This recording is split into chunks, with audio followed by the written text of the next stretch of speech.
ഇനിയിപ്പോ പോണെങ്കിൽ പോട്ടന്റെ ഉസ്താദെ പുതിയൊരു സാധനം ഇറങ്ങിയിട്ടുണ്ട്. മനീഷ മനീഷ ചന്ദ്ര പിന്നെ കൊയിലാളാ ഉസ്താദ് വന്നിട്ട്. ഹായ് ഹലോ, എല്ലാവർക്കും വെറൈറ്റി മീഡിയയുടെ പുതിയൊരു ചർച്ചയിലേക്ക് സ്വാഗതം. ഞാൻ Mastani and this is my show Masti with Mastani.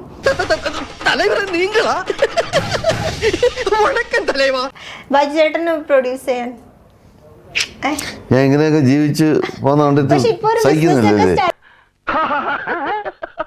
ഇളയപ്പറ്റൊരു കാര്യം വിറ്റാണ്, ആള് ഭയങ്കര വിറ്റാണ്. എടാ നീ എന്തിനാണ് റോട്ടിൽ കൂടെ പോണ ഏണിയൊക്കെ പിടിക്കണത്? നാട്ടുകാരെ കൊണ്ട് പറയിപ്പിക്കാൻ വേണ്ടിട്ട് സഹിക്കുന്നില്ലേ? സ്റ്റാർട്ട് ചെയ്തില്ലേ?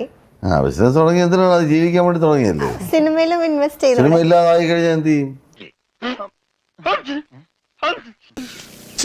ഞാനത് ചോദിക്കരുതായിരുന്നു.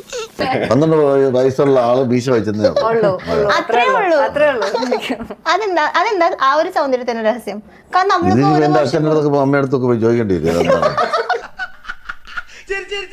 കുടിക്കാൻ പൈപ്പിലും വെള്ളമില്ല, കുറെ കെറ്റിലും വെള്ളമില്ല. കിട്ടി, ശരിക്കും കിട്ടി. 1970 ബോംബെ ഇത്ര ആവില്ലല്ലോ. 1 ലിറ്റർ ആണോ?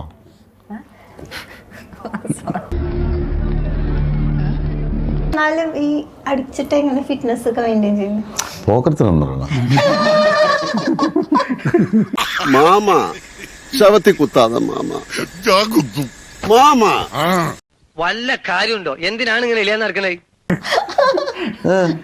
ചോദിച്ചങ്ങ് ചോദിച്ചു പോവാ. അത് തെമ്മാടിത്തരമല്ലേ? അതങ്ങനെ വിടാൻ പറ്റുമോ ബ്രദർ? അതങ്ങനെ വിടാൻ പറ്റും? അതിൽ എത്രത്തോളം പ്രതീക്ഷ ഉണ്ട് ഇതില്? മുടക്കിയത് എങ്കിലും കിട്ടിയാൽ മതി അല്ലേ? സന്തോഷത്തിന് വലിയ ലാഭമൊന്നും പ്രതീക്ഷയില്ല. സോറി, അറിഞ്ഞോണ്ടല്ല, മനഃപൂർവ്വല്ലേ. ഇതിനു മുന്നേ ചെയ്യുന്ന പോലീസ് കഥാപാത്രങ്ങളിൽ നിന്ന് പുതിയ ഒരു കഥാപാത്രം ചെയ്യുമ്പോഴേക്കും അവരുടെ ഒരു ക്യാരക്ടർ ഇതിൽ വരാൻ പാടില്ല എന്ന് വിചാരിക്കുന്ന എന്തെങ്കിലും ഉണ്ടോ? എന്തൊക്കെ ശ്രദ്ധിക്കും? എന്തായാലും ഈ മുഖം വെച്ചല്ലേ അഭിനയിക്കാൻ പറ്റുള്ളൂ. എല്ലാത്തിലും ഒരേ മുഖം തന്നെയാണല്ലോ.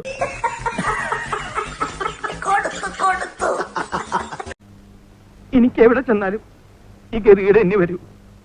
ഞാനിവിടെ നിന്ന് ഡയലോഗ് പറഞ്ഞ കരഞ്ഞു പോകും. ഉസ്മാനെ രക്ഷപ്പെട്ടോ.